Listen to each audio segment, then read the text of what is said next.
Bueno, hoy en el módulo de medio interno vamos a tratar cetoacidosis diabética en el niño y adolescente. Yo soy la doctora Paula Paz Povedano, médica especialista en clínica pediátrica y nutrición clínica infantil, actualmente a cargo de la sección de diabetes infantil del Hospital de Niños de la Santísima Trinidad de Córdoba. La cetoacidosis es una complicación aguda grave de la diabetes mellitus. Tiene un riesgo de mortalidad bajo, menor al 0,5%, pero sigue siendo la causa más frecuente de muerte relacionada con los niños que tienen diabetes. Y el edema cerebral es responsable de la tercera parte de estas muertes. Como definición, dijimos que es una complicación aguda, grave de la diabetes y se caracteriza por una glucemia mayor a 200 miligramos por decilitro, una acidosis metabólica caracterizada por un pH menor a 7,3 y o un bicarbonato menor a 15. Se acompaña de la presencia de cuerpos cetónicos en sangre y en orina y de una deshidratación con pérdida de electrolitos. Es importante tener en cuenta que puede llevar al coma y conlleva riesgo de muerte. En cuanto a la frecuencia en los pacientes que debutan con una cetoacidosis con diagnóstico de diabetes tipo 1 se presenta en un 15 a 70%. En los pacientes que ya tienen una diabetes tipo 1 establecida, se encuentra con una frecuencia del 1 al 10% y en los pacientes con diabetes tipo 2 en un 25%. En cuanto a la etiología, puede producirse por un déficit, ya sea absoluto o relativo de insulina. En cuanto al déficit absoluto, es la forma típica de presentación en un niño con un debut clínico de la enfermedad, ya que ha disminuido ya cuando aparece la clínica un 80% de la producción de insulina endógena pancreática. En caso de omisión de insulina, que puede producirse en los pacientes, sobre todo adolescentes, o que tengan factores psicosociales de riesgo, o bien en los pacientes que usan como tratamiento una bomba de insulina, que es un infusor subcutáneo continuo de insulina, cuando por problemas técnicos se puede producir una obstrucción de la infusión de insulina hacia el tejido celular subcutáneo. Una cetoacidosis también puede producirse por un déficit relativo de insulina. Esto es por aumento de las necesidades de la misma. Sucede en situaciones de estrés, en el caso de una infección o de un politrauma, en el uso de medicamentos hiperglucemiantes, como es el caso de los corticoides o la L-asparaginasa, o cuando se produce una transgresión alimentaria en un paciente que lleva un mal control metabólico de su enfermedad. En cuanto a la fisiopatogenia, sabemos que se debe a la carencia de insulina y a un aumento de las hormonas de contrarregulación, tanto el glucagón, las catecolaminas, corticoides y hormonas de crecimiento, todas hiperglucemiantes. Este déficit de insulina producirá una menor síntesis de glucógeno, lípidos y proteínas, sumado a un aumento de estas hormonas de contrarregulación que estimularán la glucólisis. Estas dos situaciones producirán una mayor producción hepática de glucosa y una menor utilización periférica de la misma, lo que conducirá a la hiperglucemia. La hiperglucemia llevará a la glucosuria. Ustedes saben que el umbral renal de la glucemia es 180 miligramos por decilitro, por lo tanto, en una cetoacidosis con glucemias mayores a 200, vamos a tener una importante glucosuria y una diuresis osmótica, que arrastrará importante cantidad de agua y electrolitos. Este déficit de insulina produce una menor entrada de glucosa en la célula. Como mecanismo compensatorio, ante esta falta de energía celular, se producirá la degradación de los triglicéridos con liberación de los ácidos grasos libres a la sangre y a nivel del hepatocito un aumento de la beta oxidación de estos ácidos grasos con la producción de cuerpos cetónicos, acetoacetato y beta-hidroxibutírico como forma energética alternativa a la glucosa. En cuanto a la clínica, se acompaña de síntomas inespecíficos. Podemos tener un paciente con inapetencia, dolor de estómago, náuseas, secundario al ilio abdominal que se produce por la acidosis y la deshidratación. Esto lleva a una isquemia intestinal y al ilio secundario. Puede presentarse con dificultad en la respiración, con la típica respiración de Kussmaul, boca seca y decaimiento secundario a la deshidratación. Muy difícil estimar el grado de hidratación, pero generalmente es igual o mayor al 5%. Ya vamos a tener una pérdida de la turgencia de la piel, sequedad de las mucosas y aumentos de la frecuencia cardíaca y respiratoria. Es muy importante constatar la tensión arterial, ya que una hipotensión con pulsos débiles me estaría indicando una deshidratación severa, mayor al 10%. Es muy importante determinar si hay shock o no en una cetoacidosis diabética, ya que la deshidratación sin shock debe reponerse lentamente a lo largo de 36 a 48 horas. Y esto es una pauta en la que se hace mucho hincapié actualmente, porque de esta manera vamos a evitar una de las complicaciones más graves en el tratamiento de una cetoacidosis, que es el edema cerebral por una reposición hídrica precoz. Los pacientes pueden tener compromiso del sensorio. Se ha descrito que todos los pacientes al comienzo de una cetoacidosis tienen algún grado de edema cerebral, pero este no es clínicamente significativo, por lo cual no me obligaría a descartarlo siempre. Para tener en cuenta y realizar un diagnóstico precoz, en todo niño que acude al servicio de emergencias con hiperventilación, sin una causa respiratoria evidente, y sobre todo si existe algún grado de deshidratación y o afectación del estado de conciencia, siempre se debe determinar la glucemia y los cuerpos cetónicos, ya sea en sangre o en orina. Para hablar de los criterios de internación, tenemos que tener en cuenta que todo paciente con diagnóstico de cetoacidosis debería ingresar a una sala de cuidados intermedios. Solo ingresará en una sala de cuidados comunes aquel paciente que presente una cetosis, esto es, presencia de cuerpos cetónicos en sangre o en orina, sin descompensación del estado ácido-base, es decir, sin acompañarse de acidosis. El paciente con cetosis puede tratarse ambulatoriamente.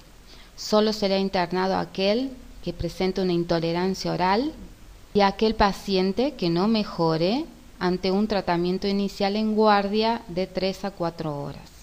Ingresarán a unidad de terapia intensiva aquellos pacientes más comprometidos, como es el caso de los menores de 2 años, el paciente que tenga alguna alteración en el nivel de conciencia, el paciente con acidosis grave, esto es un pH menor a 7,1 o un bicarbonato menor a 5, el paciente con hiperglucemia grave mayor a 600 miligramos por decilitro, alteraciones electrolíticas graves, como ser una hipopotasemia menor a 2,5 o una hiperpotasemia mayor a 7 miliequivalentes por litro, o alteraciones en el sodio, una hiponatremia menor a 125 miliequivalentes por litro. Los pacientes que tengan factores de riesgo para edema cerebral, que los vamos a ver más adelante, o en aquellos lugares donde haya imposibilidad de cuidados adecuados en las zonas de hospitalización general. ¿Cuáles son los errores diagnósticos que pueden presentarse ante una presencia de un paciente con cetoacidosis en la guardia? Los diagnósticos diferenciales son las enfermedades del aparato digestivo, Ya dijimos que en la cetoacidosis diabética se acompaña un hilio abdominal, por lo tanto, muchas veces se confunde con apendicitis aguda o con peritonitis por la presencia de estas náuseas, vómitos y del dolor abdominal característico. Otro diagnóstico diferencial son las enfermedades del aparato respiratorio, la obstrucción bronquial, la neumonía de base derecha, por la dificultad respiratoria y la respiración de Kussmaul que acompaña la cetoacidosis. O bien las enfermedades del sistema nervioso central por este compromiso del sensorio, como las meningitis y las encefalitis, y esto es un diagnóstico diferencial altamente frecuente en los pacientes que debutan con una diabetes en el periodo lactante. Una vez realizado el diagnóstico clínico, ¿qué alteraciones bioquímicas podemos encontrar? Ya dijimos que esta diuresis osmótica producida por la glucosuria produce grandes pérdidas de sodio, entre 5 a 10 miliequivalentes por kilo. El sodio debemos tener en cuenta que puede encontrarse hemodiluido por esta hiperglucemia. Siempre, cuando la glucemia sea mayor a 100 miligramos por decilitro, por cada 100 miligramos más de aumento va a disminuir 1,6 miliequivalentes por litro de sodio. Por lo tanto, es muy importante ante un primer laboratorio con una hiponatremia realizar el sodio corregido. Para esto vamos a usar una fórmula donde se la describe acá. Es necesario calcular el sodio más la glucemia menos 100 dividido a 100 por 1,6. De esta manera vamos a tener la natremia real y sobre esta debemos decidir la conducta a corregir el sodio o no. En el caso de no recordar la fórmula en ese momento y tener acceso a internet, ustedes pueden realizar el cálculo mediante varias páginas. Una es www.cenefro.org, donde uno coloca la natremia del momento, la glucemia del momento y les da el resultado del sodio corregido. Las pérdidas de potasio también son importantes, entre 3 a 6 miliequivalentes por kilo. Secundario a los vómitos, esta diuresis osmótica, al hiperaldosteronismo, que se pone como mecanismo compensatorio ante esta deshidratación. La acidosis, que también produce una hipopotasemia, y recordemos que el tratamiento con insulina es una causa frecuente de hipocalemia. En el caso de no tener un laboratorio para realizar un ionograma, podemos tener en cuenta los signos característicos en un electrocardiograma, como el aplanamiento o la inversión de la onda T, la aparición de la onda U, la prolongación del intervalo QT y la depresión del segmento ST. Esta diuresis osmótica también produce pérdidas urinarias de otros electrolitos como el calcio, el fósforo y el magnesio. Las pérdidas de calcio y magnesio no suelen ser importantes, suelen ser asintomáticas y muy rara vez precisan corrección. En cuanto a la corrección del fósforo, está muy discutido. Muchas bibliografías aclaran que va a ser necesaria cuando éste sea menor a 1 miligramos por decilitro y podemos agregarlo sumando 20 a 30 miliequivalentes por litro de fosfato de potasio al plan de hidratación del primer día. Otra alteración del laboratorio estará dada a nivel de la urea y el hematocrito, ya que pueden estar aumentados y son útiles como marcadores de la severidad de la contracción del líquido del espacio extracelular secundario a la deshidratación. ¿Qué interpretaciones erróneas podemos hacer en el laboratorio?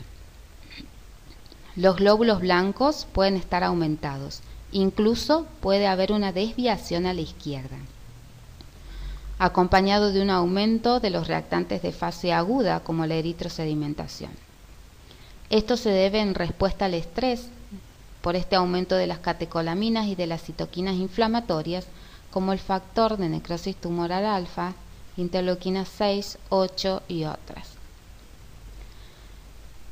Ante la presentación de esta alteración del laboratorio no requerirá la búsqueda de un foco infeccioso a menos que exista fiebre o algún otro signo de infección.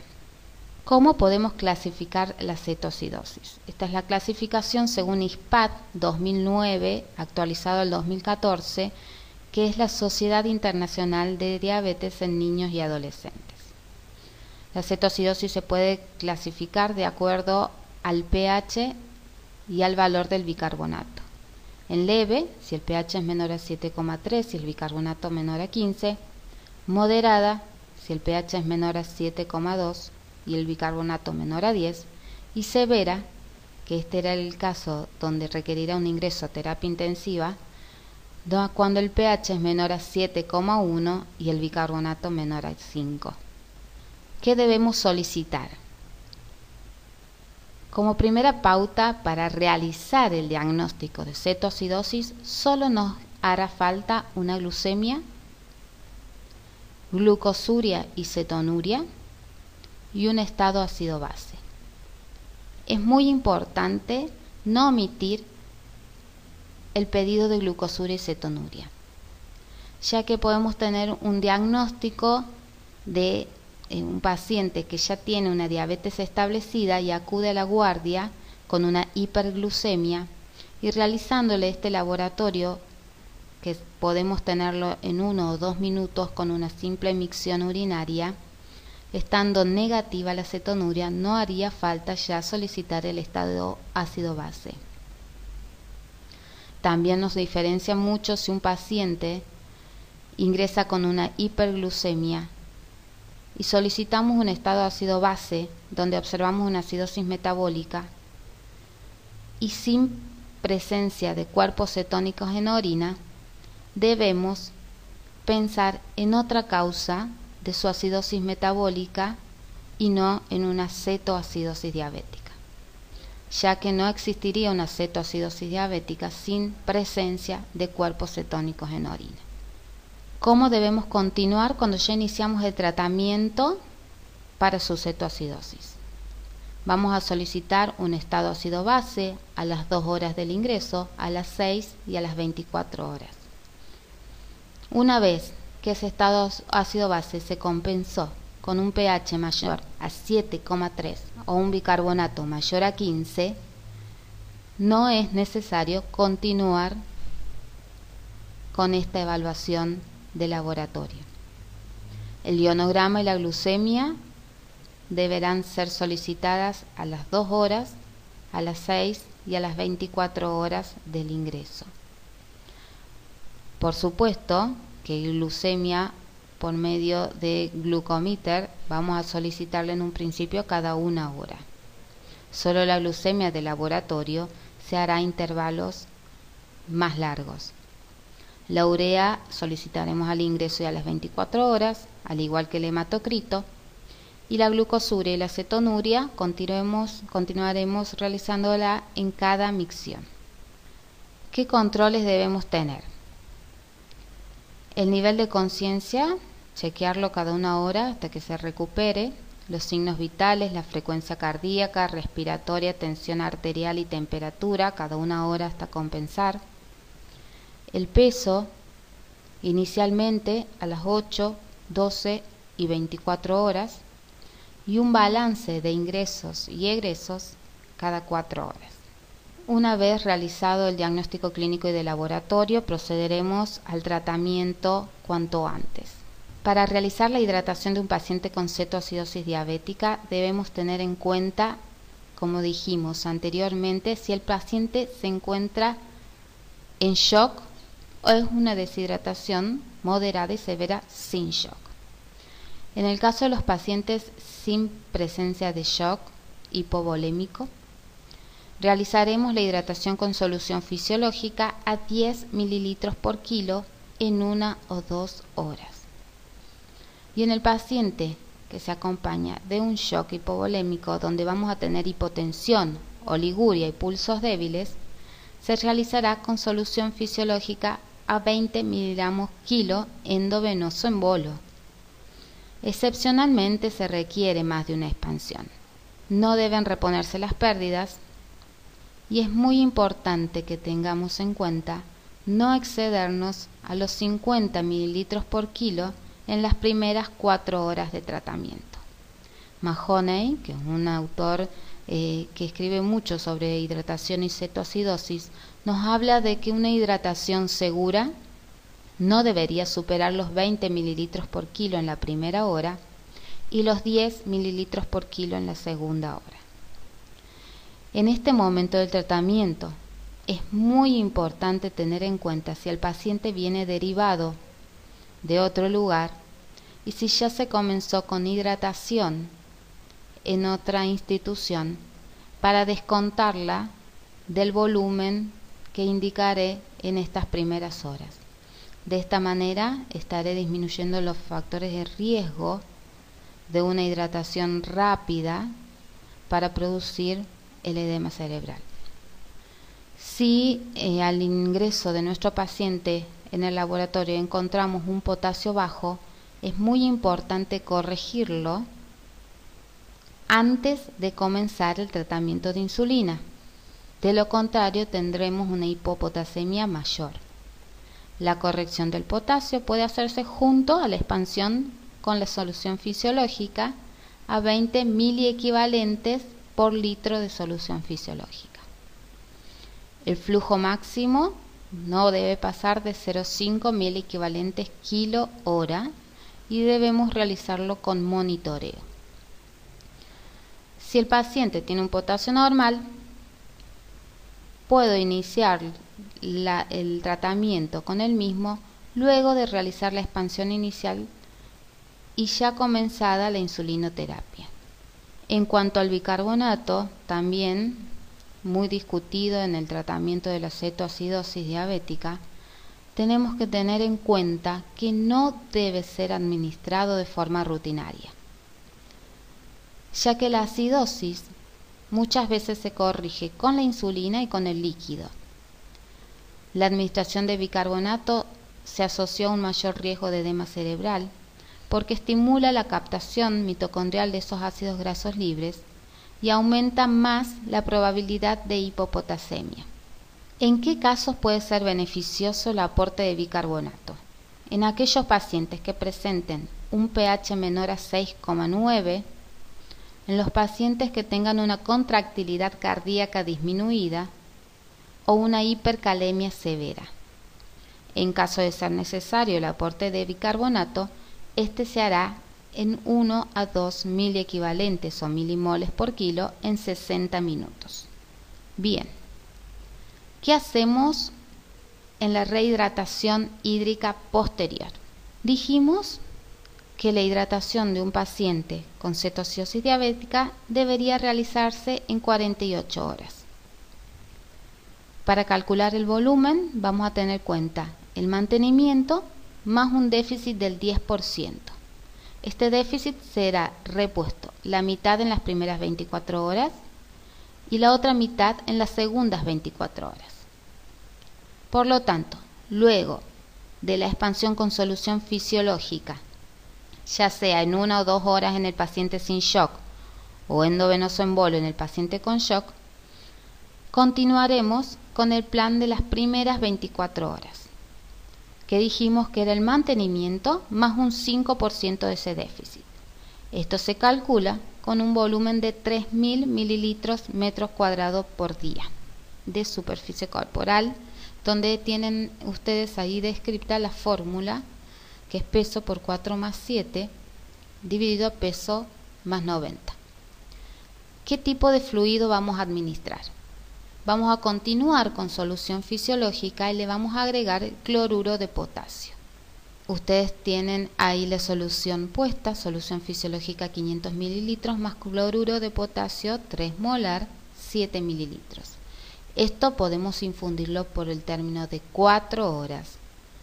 Luego, esta solución será reemplazada por dextrosal 5, un sodio 70 y un potasio 40, ya sea a las 4 horas o antes, si la glucemia bajó más de 100 miligramos por decilitro hora o si la glucemia baja a menos de 300 miligramos por decilitro.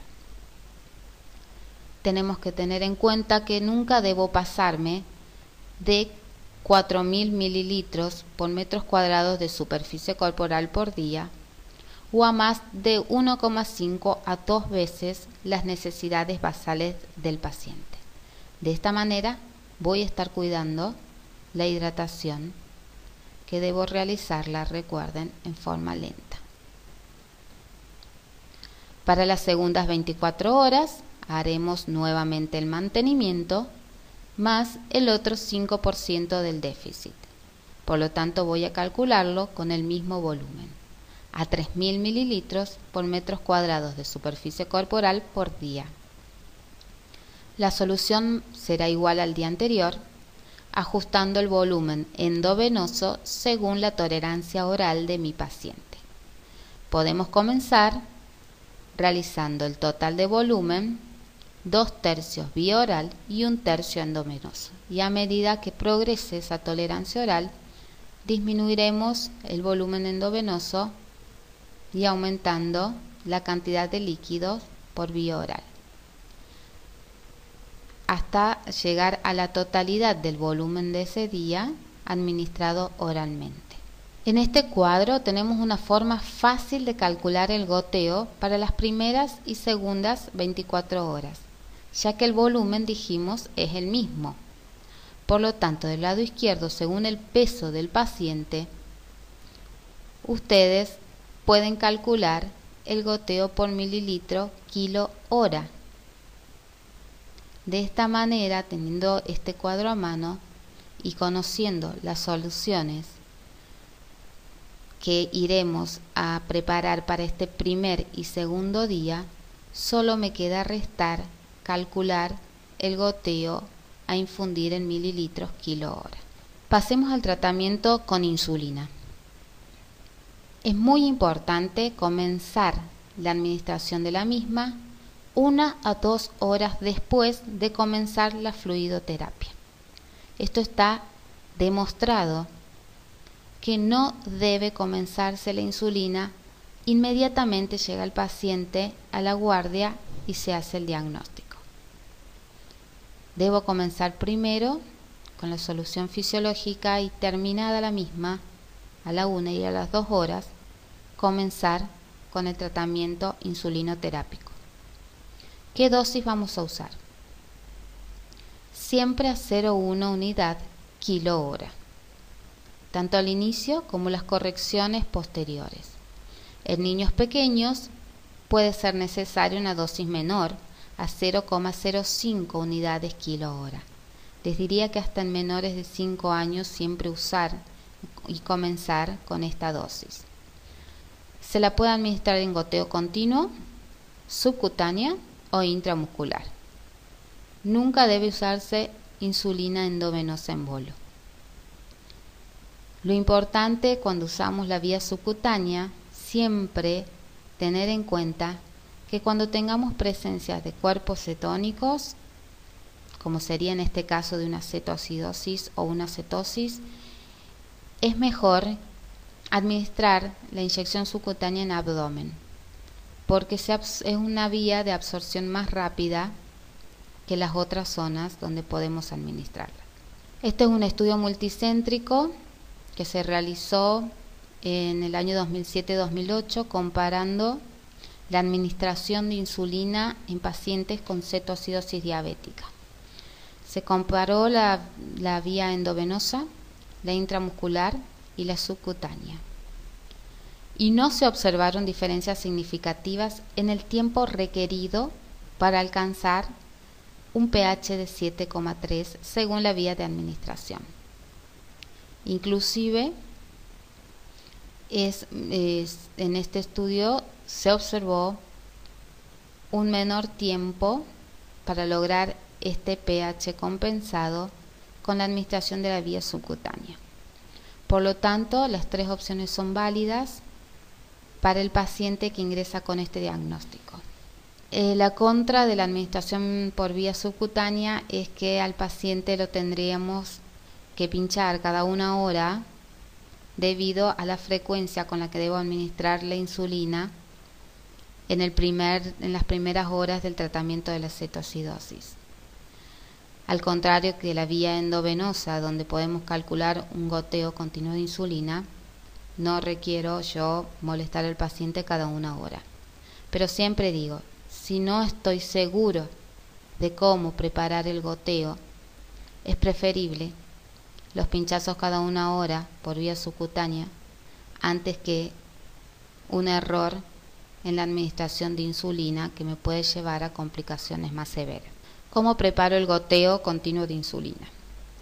Tenemos 2 formas prácticas de prepararlo. En 100 mililitros de solución fisiológica podemos agregar tantas unidades de insulina equivalentes al kilo de peso del paciente. De esta manera, si yo preparo la infusión que pase a 10 mililitros por hora, voy a estar pasando 0 unidad kilo hora, que es la dosis que debo usar en el tratamiento de la cetoacidosis. Otra forma de preparar el goteo es colocando 49,5 mililitros de solución fisiológica y esos otros 0,5 mililitros de insulina, con lo cual estaríamos administrando 50 unidades, ya que la concentración actual de la insulina es de 100 unidades por cada mililitro. Esta infusión a 1 mililitro por hora es igual a 1 unidad por hora. Tener en cuenta que debemos cambiar la solución cada 3 a 4 horas. El descenso esperado de la glucemia es del 10% por hora. Si este descenso no se produce, se duplicará la dosis a 0,2 unidades kilo hora hasta lograrlo.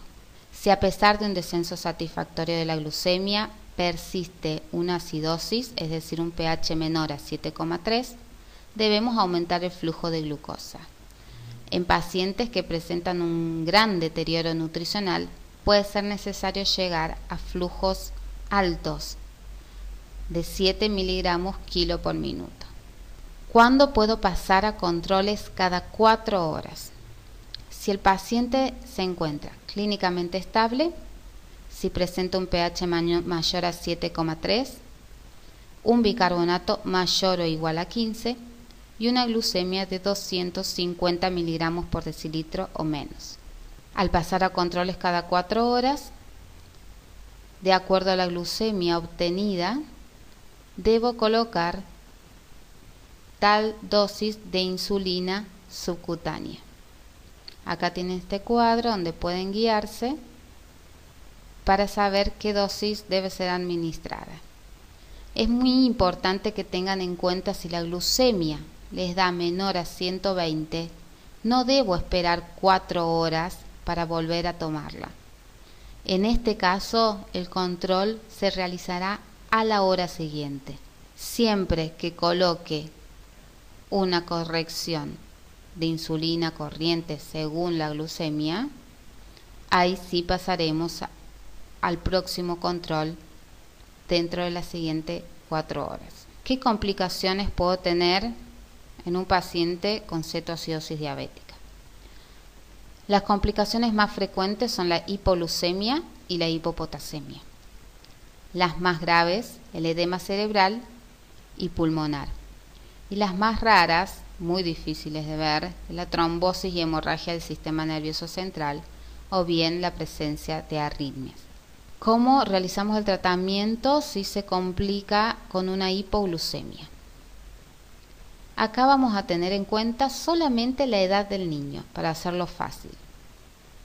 En los niños menores de 10 años administraremos 10 gramos de glucosa endovenosa. Ustedes saben que la dextrosa al 10% tiene 10 gramos en 100 mililitros, por lo tanto, administraremos 100 mililitros del dextrosado al 10%. Y en aquellos pacientes mayores de 10 años, donde debo administrar 25 gramos de glucosa endovenosa, administraré 250 mililitros de la solución de dextrosa al 10%. En caso de hipopotasemia, ya lo nombramos anteriormente, es importante comenzar antes de la terapia con insulina. La podemos administrar junto con la expansión de solución fisiológica a 20 miliequivalentes por litro.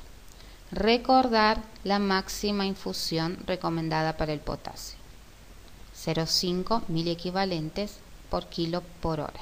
En cuanto al edema cerebral, se presenta con una frecuencia del 0,3 al 1%, baja, pero sí con una mortalidad importante del 21 al 24% y una morbilidad neurológica permanente del 21 al 26%. El edema leve y asintomático está presente en la mayoría de los niños que tienen cetoacidosis diabética. Tenemos 3 hipótesis para la producción del edema cerebral en un paciente con cetoacidosis diabética. Una son los cambios en la osmolaridad durante el tratamiento. Ustedes saben que esta hiperglucemia conduce a la producción y a la síntesis de osmoles y diógenos intracelulares. Al disminuir la glucemia de una manera rápida, estos osmoles y diógenos producen un aumento de la presión osmótica intracelular, conduciendo al ingreso del líquido al espacio intracelular y como consecuencia la formación del edema cerebral.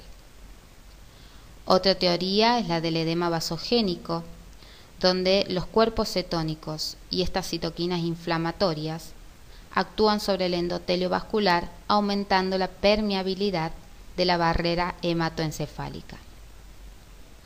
Y la tercera hipótesis es el mecanismo de isquemia-reperfusión.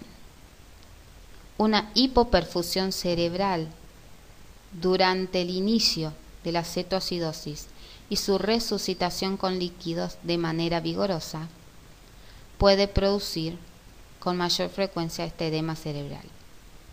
Es por eso que actualmente se hace muchísimo hincapié y se le da mucha importancia al ritmo de hidratación, que el mismo debe ser lento para todo paciente que ingrese con una cetoacidosis diabética. El edema cerebral puede ocurrir entre las 4 y 12 horas de comenzar el tratamiento de cetoacidosis, pero muchas veces puede aparecer previamente y llegar ya con este diagnóstico a la sala de emergencia. ¿Cuáles son los factores de riesgo potenciales para la producción de edema cerebral? En el paciente menor de 5 años, si se presenta una severa hipocapnia, esto es una CO2 menor a 18, ya que esto conducirá a mayor isquemia cerebral. Muy importante tenerlo en cuenta en aquel paciente que requiere ser intubado, tener en cuenta a no llegar a parámetros que disminuyan mucho más de 18 la CO2. La urea y creatinina aumentadas al momento de la presentación son otro factor de riesgo importante. Un pH menor a 6,9. Que el paciente sea un debut diabético, ya que son los pacientes que llegan más descompensados al desconocer el diagnóstico de su enfermedad. Un tratamiento con bicarbonato sin necesidad. Grandes volúmenes de fluidos administrados en las primeras 4 horas. Y la administración de insulina en la primera hora de tratamiento. En relación a la hidratación, volvamos a repetir, no expandir 2 veces, salvo en casos necesarios.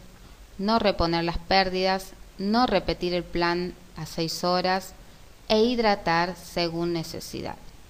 Para hacer diagnóstico de edema cerebral, tenemos los criterios diagnósticos menores y mayores, donde la presencia de un solo criterio diagnóstico, la presencia de 2 criterios mayores, o la presencia de un criterio mayor y 2 menores, tiene una sensibilidad del 92% y un falso positivo solo del 4%.